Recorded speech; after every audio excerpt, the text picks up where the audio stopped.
राधे। जय तुलसी महारानी की जय, বৃন্দা দেবী की जय। তো আমরা এখন আছি বৃন্দাকুণ্ডে। যে বৃন্দাকুণ্ড বা বৃন্দাবনে যে বৃন্দাকুণ্ডের যে মহিমা, সেই মহিমা অপার। সেই বৃন্দাকুণ্ড আপনারা দর্শন করছেন। ভক্তদের কাছে অতীয় আদরণীয়, বন্দনীয় এবং পূজনীয় এই স্থান। কেননা বৃন্দা কৃপা হইলে হয় বৃন্দাবন প্রাপ্তি, और বৃন্দা কৃপা নইলে নহে কৃষ্ণ প্রাপ্তি। তাই বৃন্দাবনের অধিষ্ঠাত্রী দেবী হচ্ছেন বৃন্দা দেবী। আর এই বৃন্দা দেবী কৃপায় কৃষ্ণ প্রেম ভক্তি লাভ করা যায়।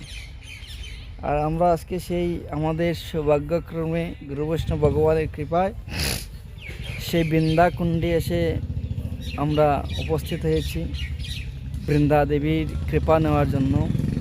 তুলসী কৃষ্ণ প্রিয়সী।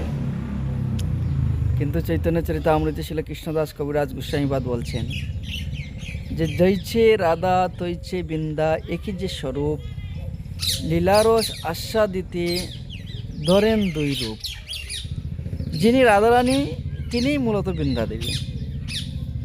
আর সেই এক এক কল্পে এক এক রূপ ধারণ করে এই জগতে লীলা করেছেন।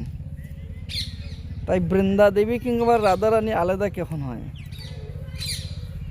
তো রাধারানী